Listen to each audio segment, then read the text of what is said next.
France. There's a story they tell about France, which is a little bit of a naughty story, and that is that when the world was created and France was made so beautiful, the other countries went to God and say, "Why did you put all these beautiful things in France and leave us a little bit short-handed?" You see, and so the Lord thought about this for a moment, and he said, "Well, in that case, I'll equal things up." He says, "I'll create the French." So now that's very unkind on the French because they've got they have remarkable qualities and but they're different. We're all different. I mean, the idea of thinking that we're all the same because we're human beings, because we look alike. I mean, this is one of the amazing mistakes of Europe. Europe will never work. You'll never make a German out of a Greek or a Norwegian out of a Portuguese. I mean, they're totally, totally different people, totally different approach to life. It's a failed experiment, and the beauty of Europe was in our differences. You can't just put everybody into one mold and expect them to react in the same way. Never. Now, you're from Northern England, and we still talk about the North-South divide here. Is that true of France, North-South? There's a distinct divide in France between the big cities and the country. There's been a demographic shift over the past, since World War II, to people moving to the big cities, the new professions, and certainly latterly with the information business, the computers and what have you. So young people tend to gravitate towards the major centers. So you've got this antipathy, which always did exist between rural France and urban France. And so that's the big difference. It's not so much north and south. There are regional differences where people try to protect their own individual interests. But no, I wouldn't say there's any antipathy between the north and the south. But then again, Keith, I'm not sure that I really felt there was one in England. As a northerner, when I went to the south, it was when I went in the army, I didn't feel that I was out of place. I felt quite at home in England. And England is too small, I think, to have truly in-depth regional animosities. And we're a fairly mobile population in Britain. So I never experienced what you just mentioned, the north-south divide. No, I feel that we talk a lot about that, but I've never really seen evidence of it. Well, on a social level, personal level, I must say that I agree with you.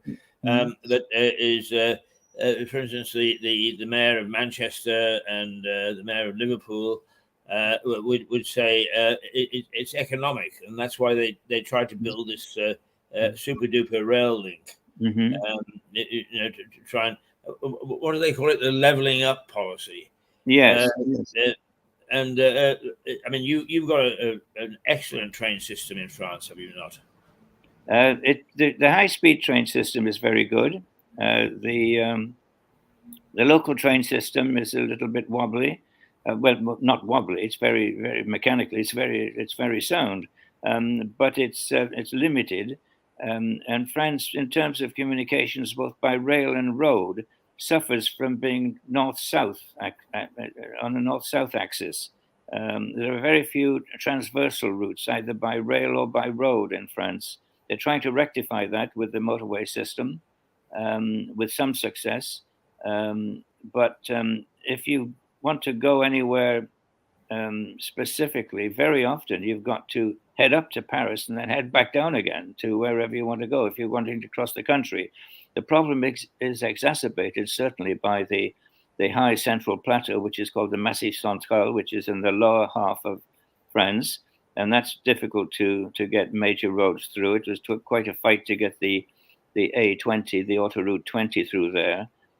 So most lines of communication in France tend to come down from Paris towards Orléans, then split left and right to go either side of this huge geographical impediment, which you find the Massif Central further down. And then you get some transversal lines. But it's not easy to travel. You can travel north-south in France quite easily and very well with the rails and the road. But traveling across France is tricky. It takes a lot of time and some hilly country. Yes, I can remember as a very young man. I was 21 years of age, I guess, traveling down and going through Grenoble. Yes. I was really quite fascinated by this town set in the mountains. Oh, it is. The Romans had built sort of fortresses way, way up. God, it would have defied even modern civil engineers. It's quite incredible and quite fascinating. Oh, indeed, indeed, and of course, Grenoble is an amazing city to see with these huge rock formations. When you just wonder, nature went wild, and Yes, you just see indeed. a rock growing up out in the middle of a field, and by that I mean a rock that is 1,500 meters high and 1,000 meters wide. It's just sitting there in a field. It's not a stone; it's a huge rock, and several of them. Quite an amazing city, Grenoble, and the going through a bad time at the moment. Lots of crime, unfortunately, Oh, and really? yeah. So some of the major urban centres in France are suffering terribly from. There are lots of no-go areas. There are about 60 uh, at least no-go areas in major French cities where even the police can't go. Really? Oh, yes. I mean, is that anything to do with what we were talking about earlier? That the police tend not to be practical anymore. Well, the police, when I say no-go areas, the police can't go. They can go if they go in force. But if you had a couple of bobbies or gendarmes, as we call them, just wandered into these quarters, I mean, they're taking their lives into their hands. And they would either be chased out or if they try to defend themselves, they'd be the guilty ones for causing social unrest. And so, no, it's some of the city centres, or not city centres, city suburbs almost, in the major French towns have become no-go areas, and where the gangs rule, and it's funny in a way. Sometimes these drug gangs set up social institutions and help young people who in need of social care, and as they try to respectabilize themselves. But it's a weird sort of, it's almost a two-level society that's happening in some of the big cities, and particularly in big cities which have been taken over by I won't get into the right or left argument here, and into the social do-gooder type of mayor, the ecologists, and those people who want to provide social services and want everybody else to pay for it, and so there's very little discipline in these towns. It's going to be very difficult to bring these no-go areas back into mainstream life. I don't know how they're going to do it. In fact, without there being a very much of a swing to the right in politics, which of course is happening in Europe. There is a swing to the right in European politics, pretty much all over. France is headed down that track. There's a good chance that that Marine Le Pen will be elected next time around, or somebody like her, and they will either have to compromise on their values, of what they consider their values, or there'll be an almighty clash. And I think it could lead to a lot of social unrest in future years. It's very interesting what you say, because I've been watching particularly Suella Braverman in Britain.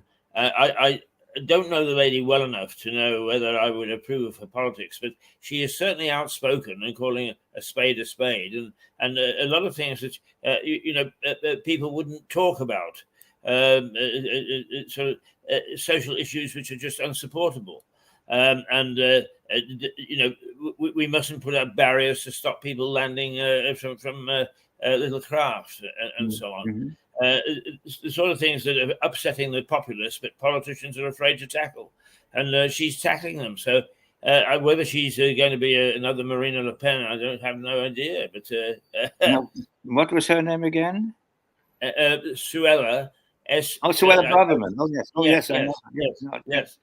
Yeah, the Home Secretary. Yeah. Mm-hmm. Yeah. And it is interesting, isn't it? Is that in your country and mine or ours, it's the ladies that are being outspoken.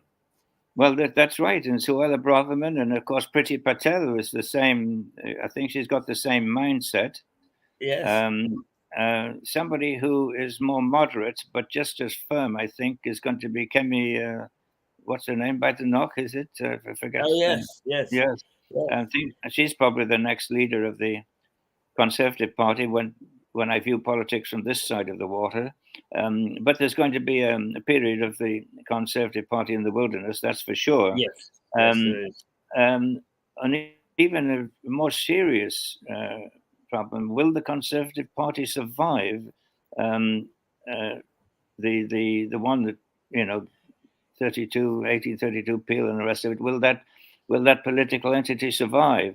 And it's very doubtful if it will. If, for instance, Farage and a few more like him got behind Bryce and really provided a conservative, in big letters, alternative to what the conservative and small c conservatives, almost left-wing conservatives that are in power now, if they provide an alternative for the silent majority, it could be the end of the Conservative Party. That's my reading of the situation. Well, but again, I'm not an expert, but it's very interesting. See those dynamics at play. Yeah, it's very, very interesting that 4 years ago in this district, it's only 100,000 people, so we won't read a great deal into it, but it was dominated by the Conservatives and had been for a long period of time. Mm-hmm. They don't exist. They were wiped out at the last election. Mm-hmm. So if that was reflected across the country, the Conservatives, as they are presently constituted, are in a tough place. Well, one of the big mistakes we make, though, is we talk about the Conservatives, but we're not talking about conservative thinking. That's right. I think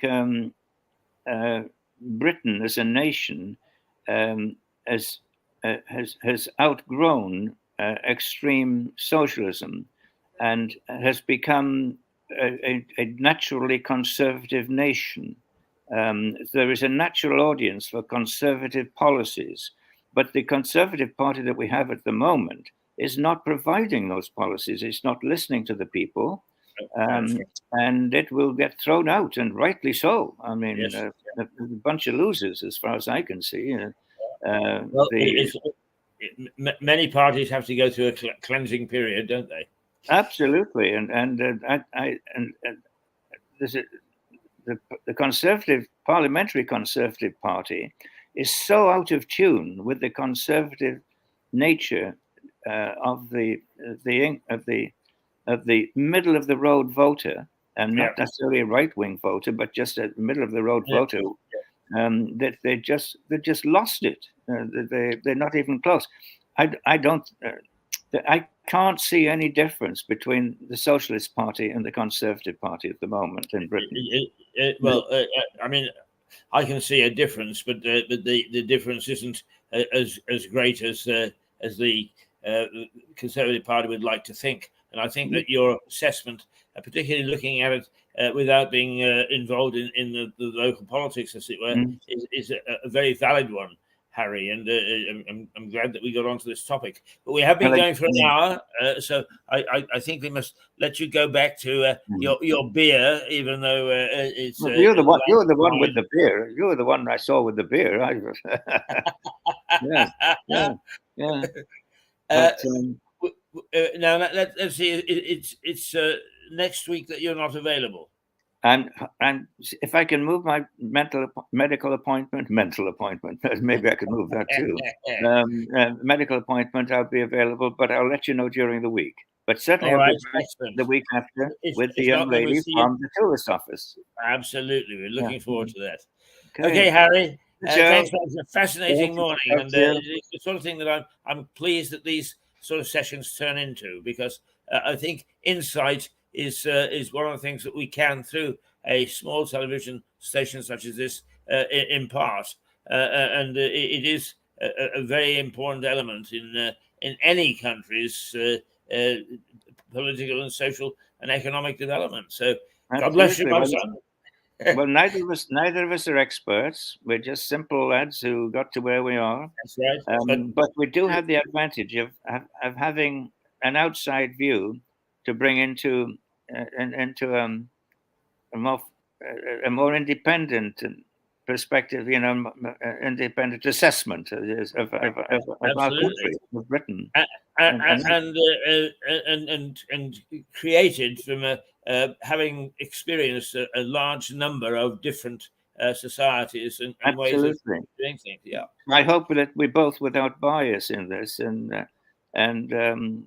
I think that gives us a certain detachment, but a more accurate perception of what's happening in Britain. I couldn't agree more. Yeah, Harry, we'll talk to you next week, hopefully, but if not, the week after. Okay, terrific. Talk to you soon. Bye. Bye, Keith. Bye. Bye.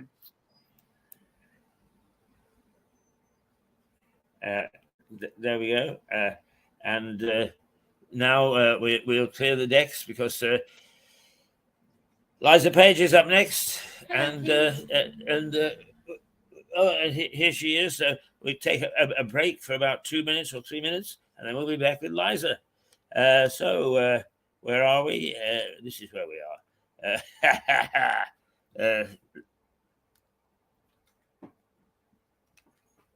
Yeah.